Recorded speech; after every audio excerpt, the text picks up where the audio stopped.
in terms of reform, in terms of change, in terms of staffing. And out of those 2 years, we had a dual agenda. One dealt with legislation. The other one dealt with the question of how do you professionalize a legislature that really was a one-horse affair. And that became, for me, two very interesting challenges. Well, the legislature hadn't even had full-time secretaries, really, or if they did, they were in a pool of some sort. It would be one secretary for 20 legislators. They didn't even really have offices. They worked at their desks until not much longer before you got there, right? I didn't have a telephone number. Right, exactly. I had a mailbox that when we were in session, I daily went to my own mailbox and opened it up, and too often there would be nothing in it. I felt very, very Were discouraged. you on the Judiciary Committee from the beginning when you came to the House or not? When did you get on the Judiciary Committee? After Majority Floor Leader. Okay. And as you recall, the Democrats lost control the next election. In 1966. Well, before we get into that, let's talk about the 1965-66 session, which was historic because for the first time since 1938, the Democrats took over control of both houses of the legislature by huge majorities, and yet they had a Republican governor, George Romney. How did you all get along anyway? I think both sides were highly responsible to a system which they were determined to make work. And so there was a interchange of information constantly. Bob Danhoff was his legal counsel. Yes, and right. We had Glenn Allen. Glenn Allen. And both of these were quite professional people, and they loved politics. They loved politicians. And we weren't separated by some kind of high philosophical wall. And we could work together, we could exchange ideas, we could find means to accommodate each other's interests and desires. And I consider that to be quite an achievement. Romney himself was a moderate, and he was committed to enacting a broad tax reform, including the establishment of the state's first income tax. And the only issue in that regard was not whether or not we'd have an income tax, but how it was to be implemented, what were going to be the advantages, if you want to call it that, for the average Michigan citizen with a new state income tax. How did you deal with income discrepancies when you had a prohibition in the Constitution, as you recall, that prohibited a progressive income tax, graduated income tax? So I think there was a sense on both sides that fairness required some kind of a progression that would not violate the Constitution.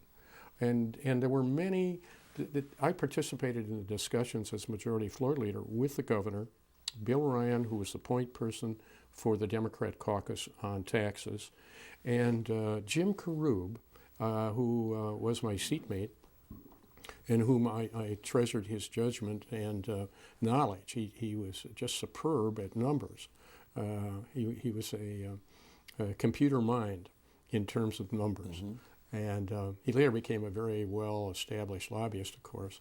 But it became clear to me that Ryan and the governor were interesting from the standpoint that the governor had been, as you recall, the president of American Motors. Ryan had been an activist in the UAW and had negotiated contracts with the automotive companies. So I'm sitting at a table with a former president of an automobile company, a former union negotiator who loved detail. And as I sat there, after 2 days, I decided I really wasn't needed.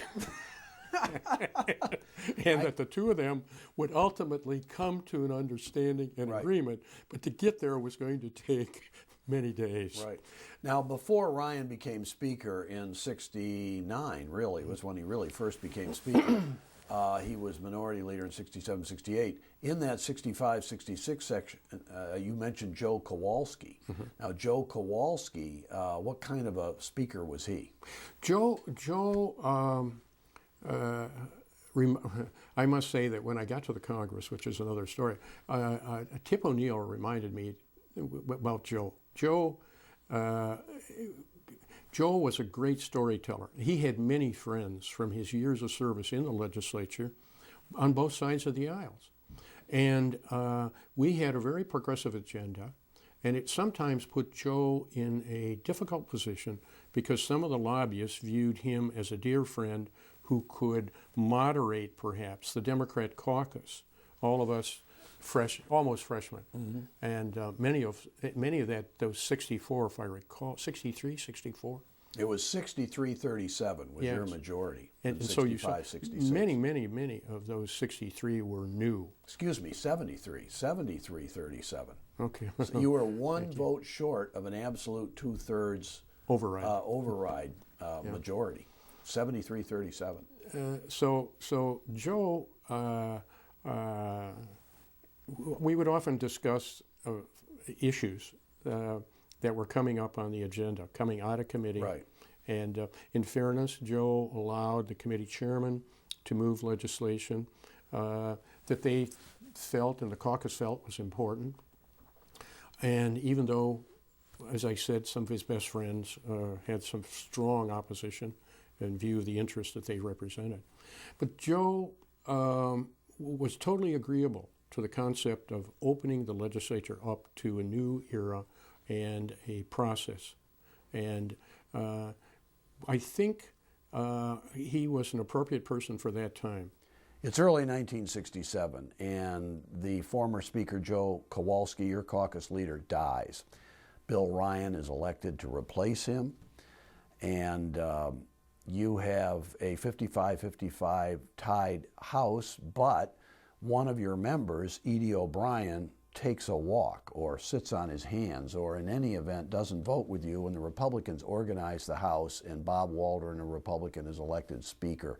What about all that? What about Edie O'Brien? Well, you certainly characterize it properly. Edie was a legislator in search of recognition.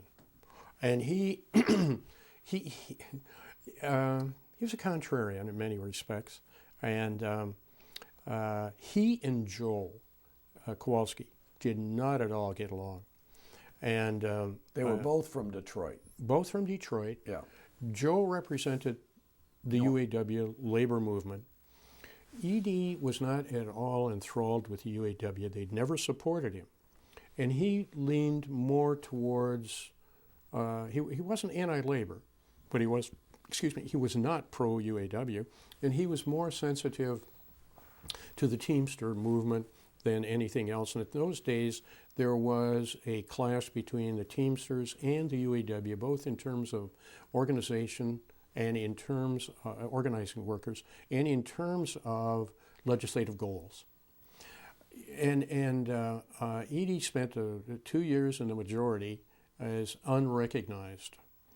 And as a consequence of the opportunity to be a very decisive game player, he did not vote at all. Sat on the floor his hands and with his said nothing and just did not vote. And the Republicans were allowed to organize like by a 55-54 vote. Then they won the special election. Okay, then you get into... Well, there's another interesting point here that should be said, and that was, as a consequence of that, several things happened to Edie. One, he was appointed chair by Bob Waldron, the then Speaker. The Republican Speaker. Yes. Yeah. He was appointed as chairman of a special committee to implement the legislation necessary to implement the new Constitution, the '63 Constitution that had been approved in '64, I think. I don't recall. It was approved in the spring of '63, and it took effect on January 1st, '64. And you guys worked on implementing a lot of it in '65, '66, and still in '67, '68. We're going to get into a few things that you had to clean up as chairman of the Judiciary Committee.